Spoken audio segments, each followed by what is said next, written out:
Assalamualaikum warahmatullahi wabarakatuh. Bismillahirrahmanirrahim. Alhamdulillahirrabbilalamin. Wabihi nasta'in wa ala umuri dunya waddin.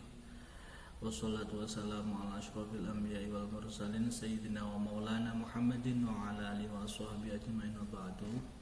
Kepada para pemirsa sekalian dan anak-anakku sekalian kelas 12, kali ini kita akan coba untuk membahas materi tentang sholat Jumat. Apa-apa yang ada di sholat Jumat, mulai rukun, khutbah atau mungkin muroki dan sebagainya, itu sebenarnya semuanya ada di dalam kitab. Saya akan coba bacakan apa yang ada di kitab Fathul Qorib, apakah mengenai perihal tentang sholat Jumat seperti itu. Okelah, kita mulai sekarang tentang sholat Jumat. Yang pertama adalah syarat wajibnya Jumat itu ada 7. Jadi orang itu seseorang itu diwajibkan sholat Jumat.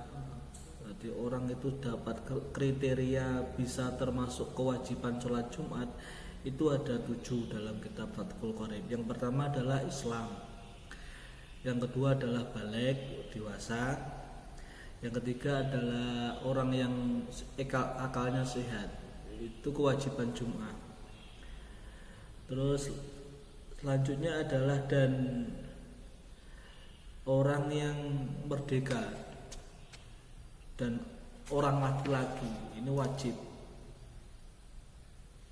Terus selanjutnya adalah yang keenam adalah sehat jasmani.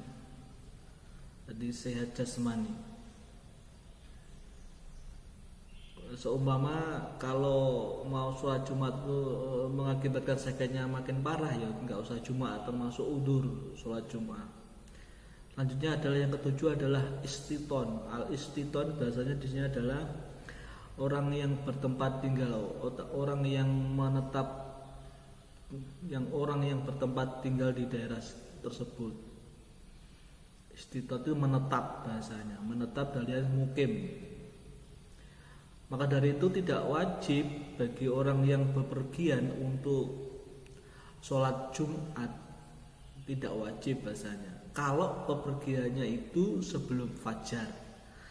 Tapi kalau setelah fajar, maka dia tetap ketika mau pergi harus punya niat bahwa nanti aku harus Jumat, baik di masjid pinggir jalan atau gimana, itu tetap mempunyai kewajiban Jumat.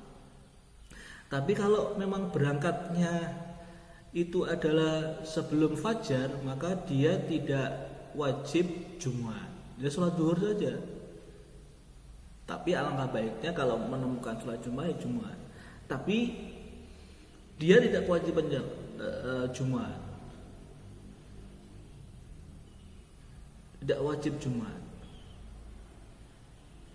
Jadi kadang ada permasalahan di mana orang itu bekerja di pinggir hutan, tidak mendengarkan sama sekali orang yang ada Jumat, itu gimana? Ya gak usah Jumat, tetap sholat duhur saja.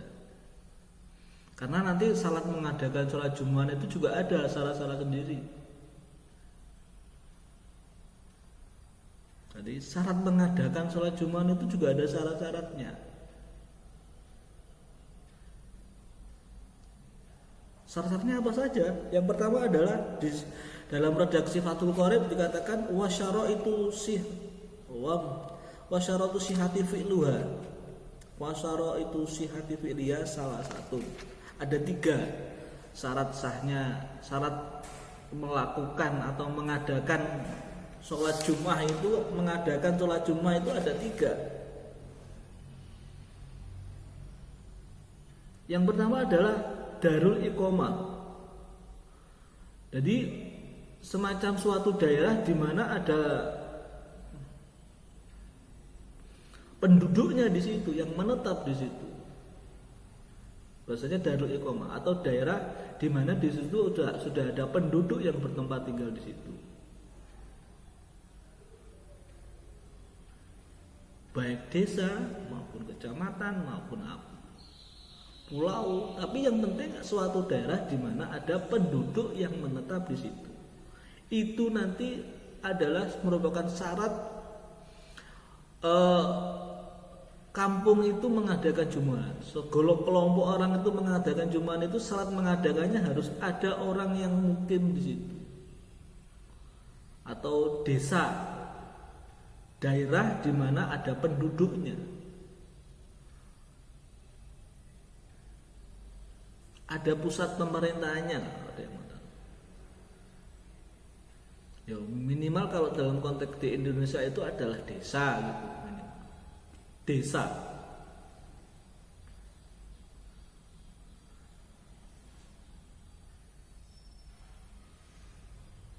Jadi desa lah minimal. Minimal desa adalah konteksnya.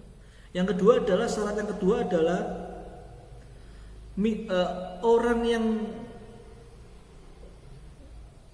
jumaan itu harus disyaratkan harus ada 40 laki-laki dari ahli Jum'ah. Ahli Jum'ah itu orang mukallaf yang laki-laki yang merdeka yang bertempat tinggal.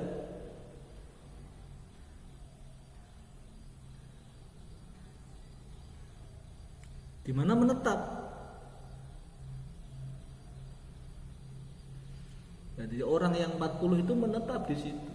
Misalkan desa itu ada yang menetap di situ minimal 40 orang, itu adalah syarat dari mengadakan sholat Jumat.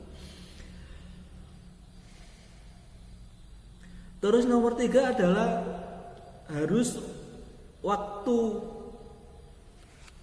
waktu pelaksanaan sholat Jumat itu harus waktu di dalam waktu duhur.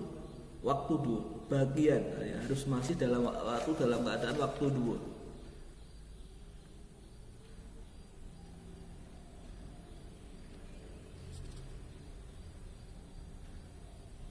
Jadi harus apa yang ada di Jumaan itu harus semuanya, mulai khutbah, mulai sholat itu semuanya harus dalam waktu duhur.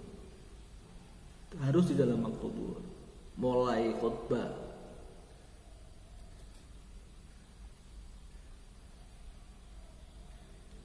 Terus selanjutnya adalah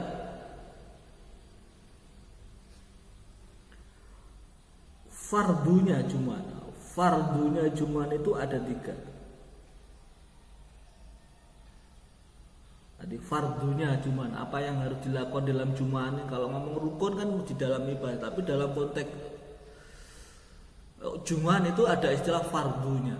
Karena kalau ngomong rukun, biasa jenenge rukun itu kan perkara yang harus dilakukan di dalam ibadah dan ketika tidak dilakukan adalah tidak sah. Tapi ngomong fardu. Kalau fardu otomatis semuanya itu kewajiban-kewajiban yang ada di dalam Jumatan itu harus diikuti. Kalau sebaliknya ketika kita tidak mengikutinya, maka otomatis hukumnya haram. Tapi tetap sah.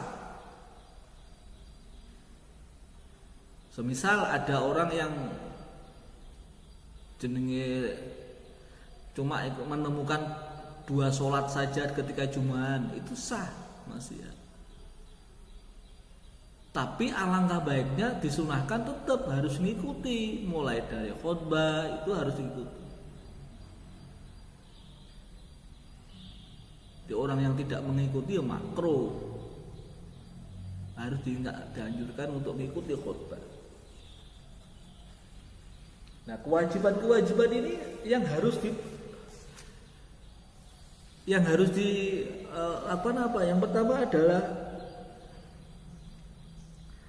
ada 3 di sini. Ada kewajiban apa saja yang ada di Jumat yang harus kita ikuti. Yang pertama adalah ada 3. 1, 2 itu adalah khutbah pertama dan khutbah kedua. 2 khutbah itu harus kita ikuti. Walaupun nanti kalau toh tidak mengikuti itu masih sah Jumat kita. Tetapi ada yang mengatakan sampai haram hukumnya ketika tidak mengikuti khutbah. Maka ketika Jumat dan mungkin kita datang tepat waktu, maka kita harus mulai datang tepat waktu.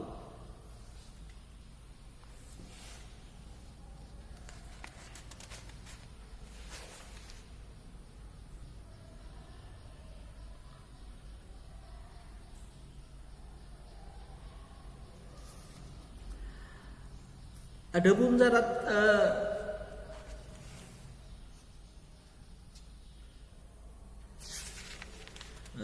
dua khutbah, di mana di dalam khutbah tersebut khatib itu harus berdiri dan duduk di antara dua khutbah terus, harus ada duduknya. Itu termasuk kewajiban dari sholat Jumat.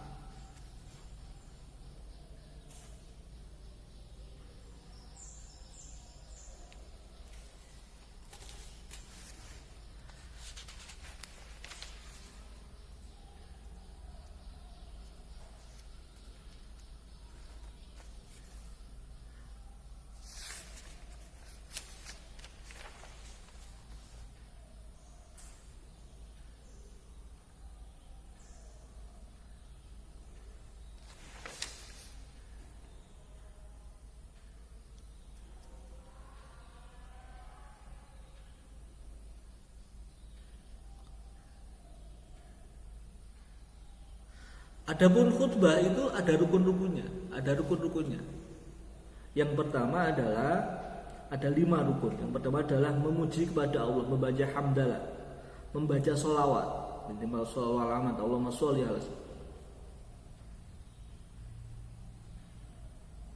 Alhamdulillah shollallahu alamat Allahumma sholli wa sallim ala sayyidina Muhammad. Terus yang ketiga adalah rukunnya adalah takwa. Perintah untuk wasiat bertakwa. Ittaqullaha haqqa tuqatih wa la tamutunna illa antum muslimun. Bertakwa kalian wahai ahli Jumat, itu harus kata-kata itu. Dan selanjutnya adalah membaca ayat Al-Quran di dalam salah satu dari dua khutbah tersebut, baik di khutbah pertama maupun di khutbah. Lanjutnya adalah berdoa, mendoakan orang-orang yang mukmin dan mukminat. Allahumma ighfir lil mu'minin wal mu'minat, minimal itu pada khutbah yang kedua.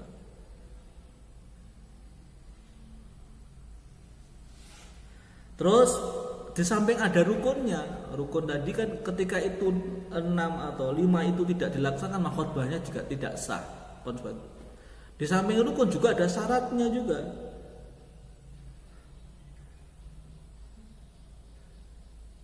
Terus syaratnya apa lagi? Yaitu harus khatib itu bisa mendengarkan atau bisa khutbah yang dikumandangkan khatib ini harus terdengar oleh minimal 40 yang menjadi rukunnya khutbah. Nanti arkanul khutbah tadi mulai doa, mulai membaca hamdalah itu harus didengarkan oleh 40 orang ahli Jumat.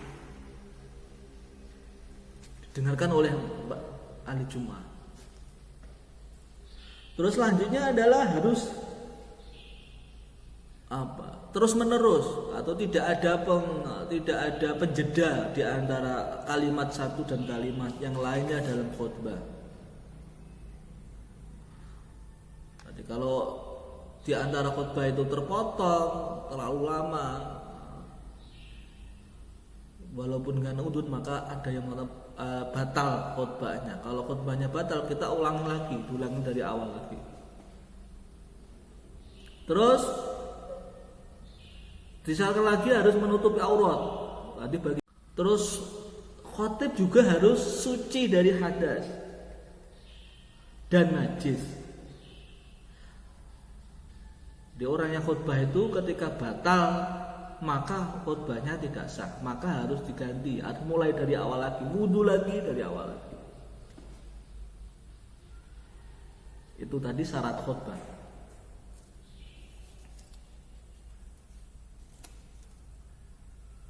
Itu syarat khutbah itu seperti itu. Terus selanjutnya adalah apa kewajiban sholat Jumat lagi selain 2 khutbah, yaitu sholat 2 rakaat. Sholat Jumatan 2 rakaat. Jamaah 40 orang minimal. Dan sholat ini harus disyaratkan setelah khutbah, 2 khutbah, nggak boleh sebelum khutbah. Berbeda dengan sholat id yang sebelum khutbah, tapi kalau sholat Jumat itu setelah khutbah. Itu tadi yang harus dipahami bagi khotib. Lah mengenai muraki itu gimana? Adapun lafaz-lafaz muraki itu sebenarnya itu adalah merupakan kebiasaan kita dalam hal mendirikan Jumat, dan sebaiknya harus berbahasa Arab.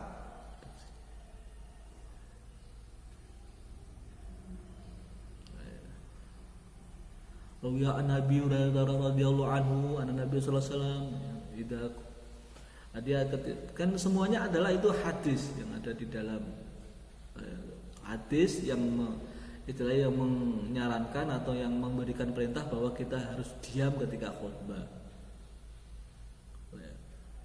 Gak diam maka otomatis gak sempurna Jumat. Di intinya muroki redaksinya yang sudah ada itu seperti itu. Untuk selanjutnya adalah sunah-sunahnya ketika Jumat. Yang pertama adalah mandi. Bagi orang yang mau Jumat harus mandi dulu.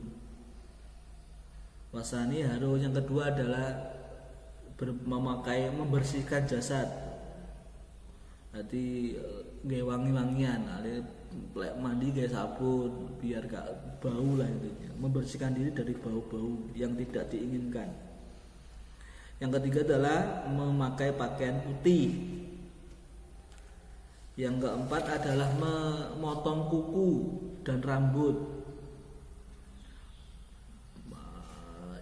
ataupun memotongi bulu-bulu yang lain, baik di ketiak maupun di kemaluan juga sunnah itu. Terus selanjutnya adalah memakai wangi-wangian.